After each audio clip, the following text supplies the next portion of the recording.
We gonna go right on into the first topic, y'all. Charles Barkley talking about 80% of professional athletes going broke. Like I said before, it ain't nobody really surprised. That's the thing that goes on, that they say goes on nowadays. And I'm hoping that since that's been such a big talking point for so long, that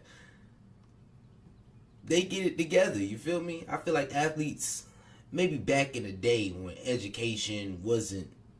financial education just wasn't so widespread, that it was more easy. But these days, if you're an athlete and you're going broke, what are you doing?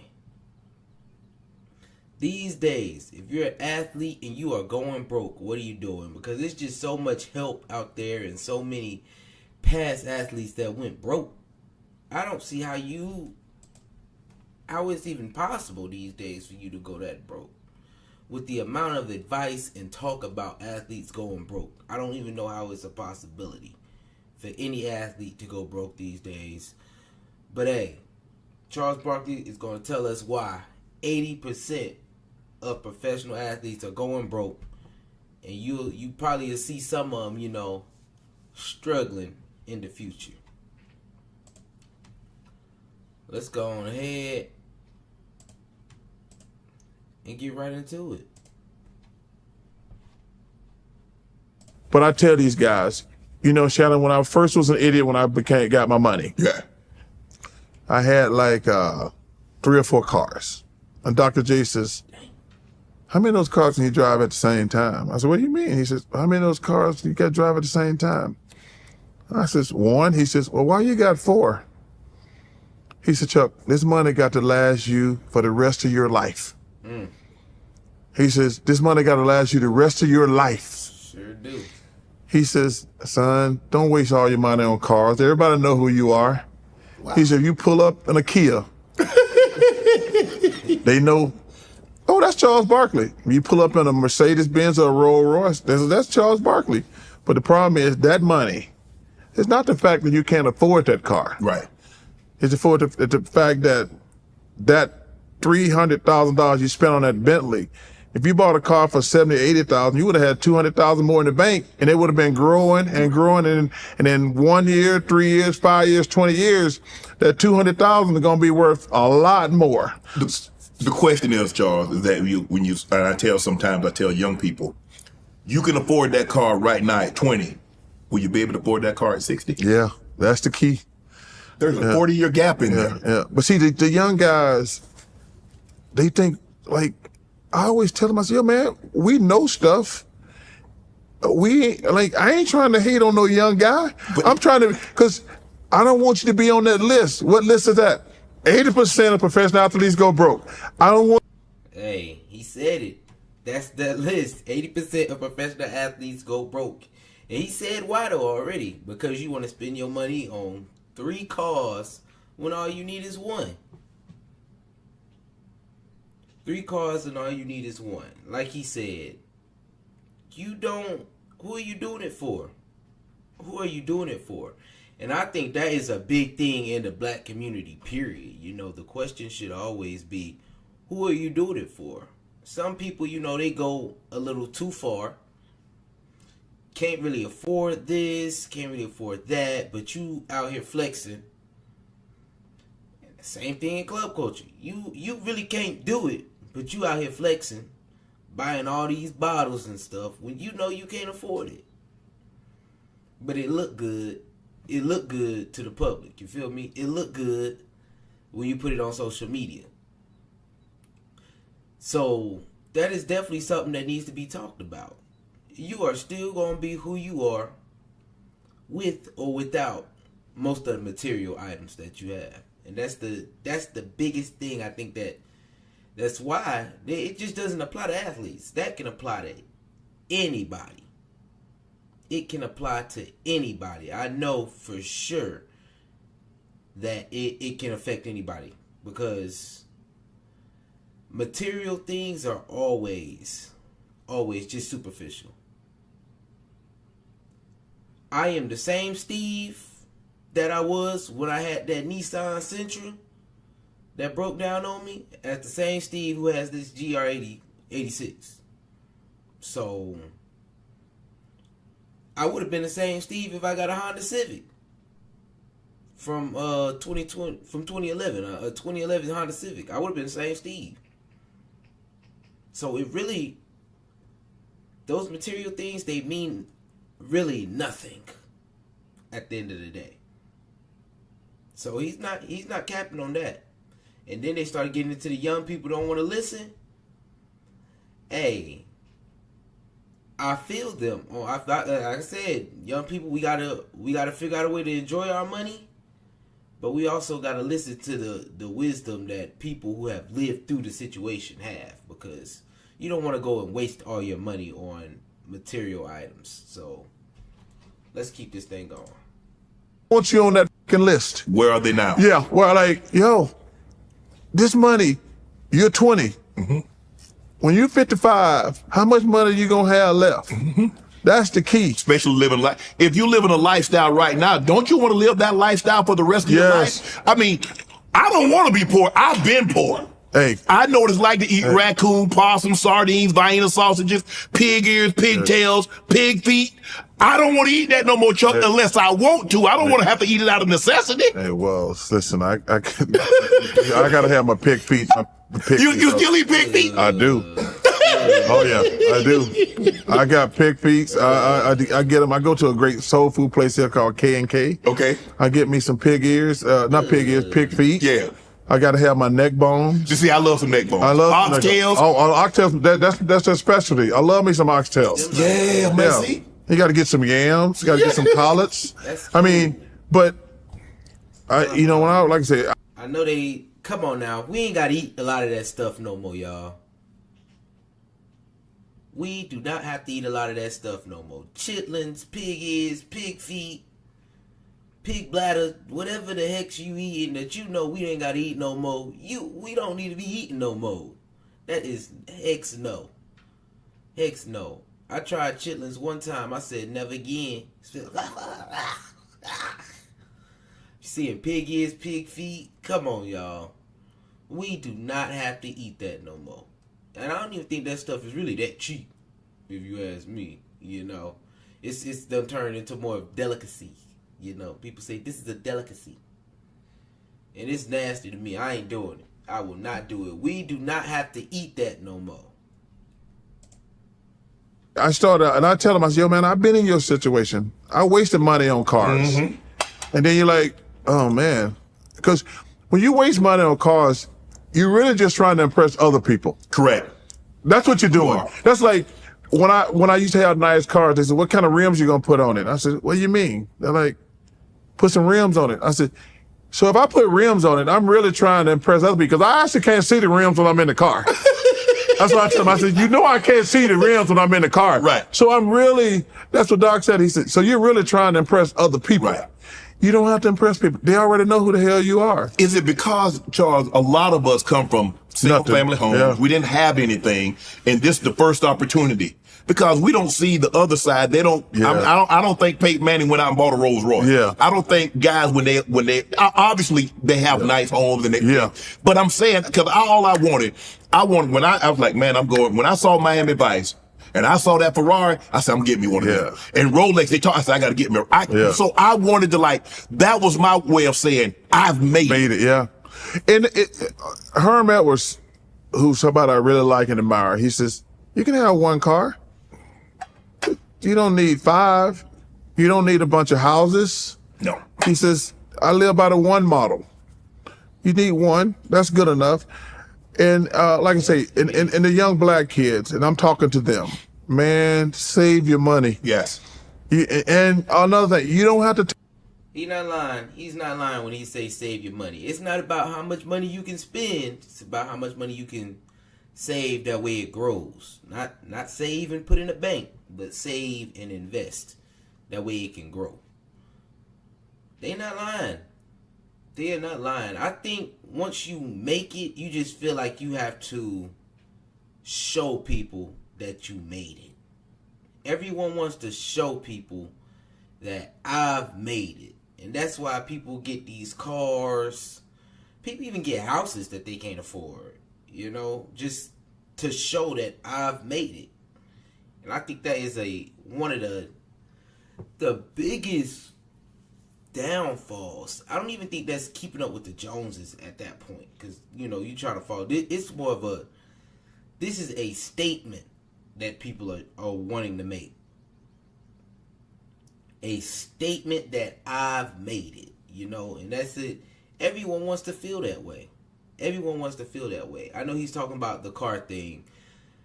I ain't gonna lie to y'all. When I got my car, I was happy. It is filling me. I'm happy. So like I said, I say it's the worst financial decision of my life, but I'm not gonna let that financial decision just loom over my head. That thing gonna be gone and paid for probably in about a year or two. So I'm not too stressed on that front. But at the same time, I am very happy with that purchase. So I get in my baby Naomi every day, and I just be wanting to ride around. I probably ain't, since I got her. If I was on vacation, I didn't drive her. Other than that, though, if I've been home, I probably didn't drive about 2 times, you feel me? Because I already had some food or something at the crib. So it was no reason for me to hop in her and drive her around. But other than that, I be hopping in my baby with a smile on, just drive her around. I be having a good time driving her. I do enjoy driving, so that puts a smile on my face, just being able to ride her around. But other than that, like he said, I don't need no other car. I'm not about to upgrade my living situation for no reason, just for to say I've made it. None of that. Like I said, it's really I think the reason people splurge is the feeling they have while you feel good having all this jewelry on, whether it's fake or not. You feel good wearing expensive clothes, whether it's from the discount store or not. You feel me? People feel good. It makes you feel good. And I think having that, being able to detach that feeling from having money would benefit a lot of us in the long run. Because having that stuff on does not make who you are. It doesn't decide who you are at all. Take care of all your family and friends. For some reason, black people, myself included, I used to be like, my financial people told me, why are you taking care of 7, 8 people?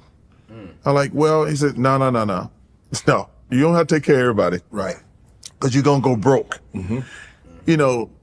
So no, I tell these young kids, yo, man, if you want to do something nice for your mom and dad, you want to do something nice for a brother or sister, that's fine. They don't have to be on the payroll. Right. You don't, you don't owe them. That was their job to take care of you. But if you want to do something nice for them, that's fine. Grant Hill, his mom. Yeah. Rest in peace. Gave me the best advice ever. I said, because we were at the Olympics actually here in Atlanta in '96. And her and Calvin had came down for a couple games. They said, Chuck, we're gonna be here a couple days and we got to get back to work. And I said, Grant just signed the first $100 million contract in NBA history. She says, sit your ass down, Charles. I said, Miss Hill. He said, Charles, I'm gonna just give you some advice.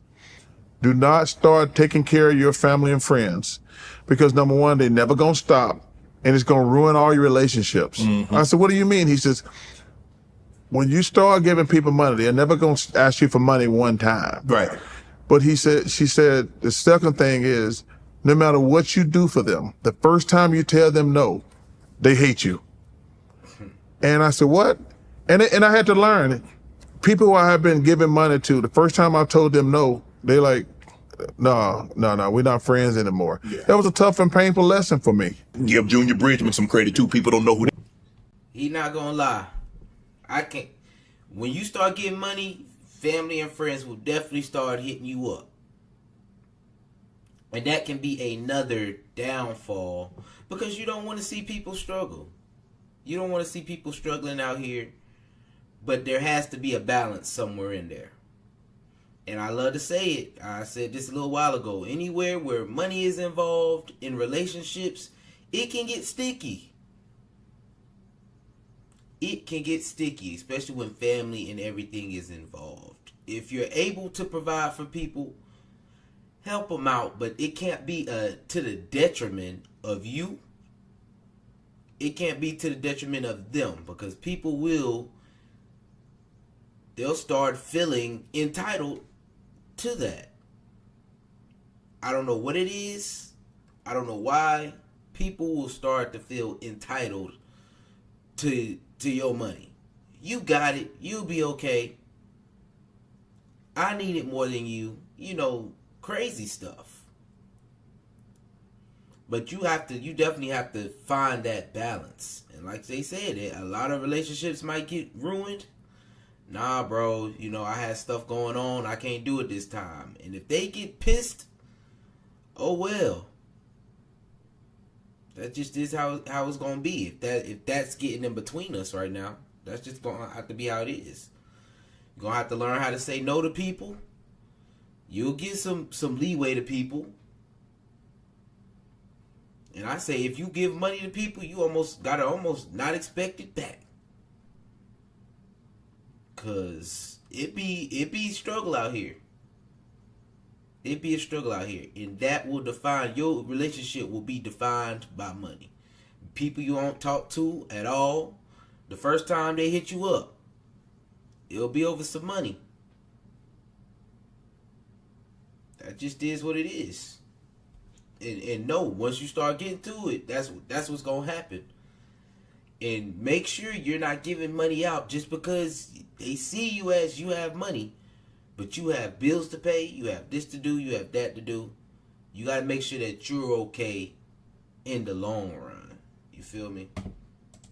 Well, every time I see Junior, I say thank you, because Magic is kind of taking over now. Oh, yes. But Junior was a good player, but his portfolio, owning all those restaurants, probably being the first billionaire athlete, to be honest with you.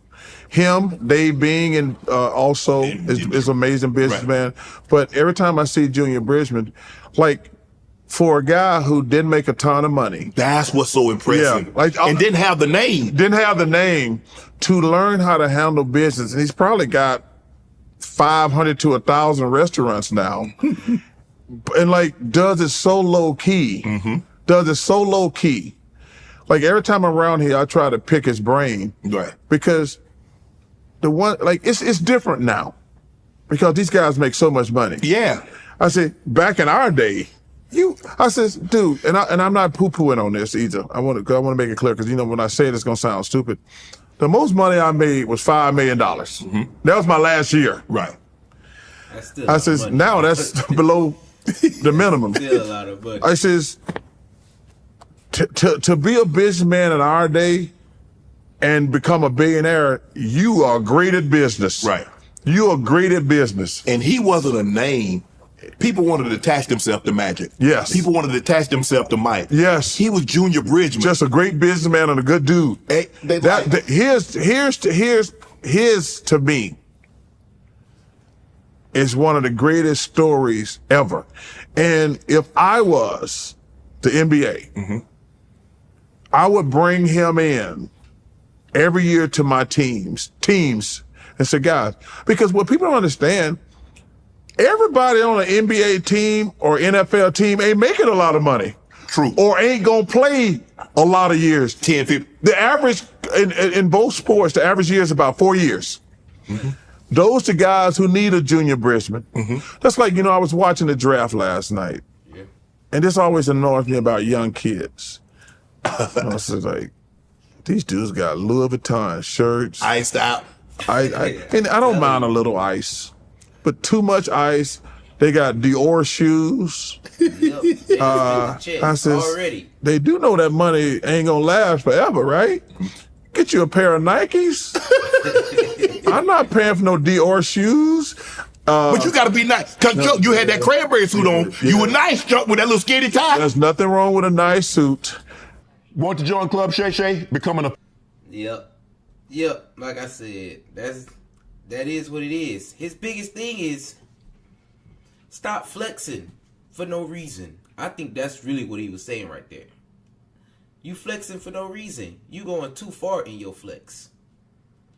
Ain't nothing wrong with having this nice thing, that nice thing, but when you over iced out, you got the most expensive shoes on in the building, you super flexing on them, and you ain't even, well, they get into the money now. Let's not get it wrong. That's what I'm saying. How can you be an athlete these days and really go broke? You've really been making money now since you were in college. Like, you've been making money before you get to that league. You've been making money already. So it's like you still gonna probably have those same deals. He said that was $5 million. Now that's under the minimum. So I don't understand how you going broke at this point. Honestly, they be making some bag. Yes, it has to last you a long time, but there are plenty of examples now of people who tell you how to use your money. Like, I feel like back in the day, it was rare people who told them, you need this money has to last. You're only making $5 million in your last year and things like that. But nowadays, there's no way. With all the education and stuff that's available, I don't see them going broke. You've been making money since you were, probably in high school, some of them. Let's be real. Probably in high school. So it's like, I don't even see athletes, a lot of them, going broke anymore. But there's something that we all can take from this, and that literally is what I'm saying. Who are you doing it for? The materialism and the oversplurging is what is affecting the black community the most. And it's like, it's stuff we don't gotta do. We don't gotta do. So take something from this and move on with that, y'all. Take something from it and move on. And my biggest thing is the super flexing in the community has got to stop. If you with me, make sure you like, subscribe, and leave a comment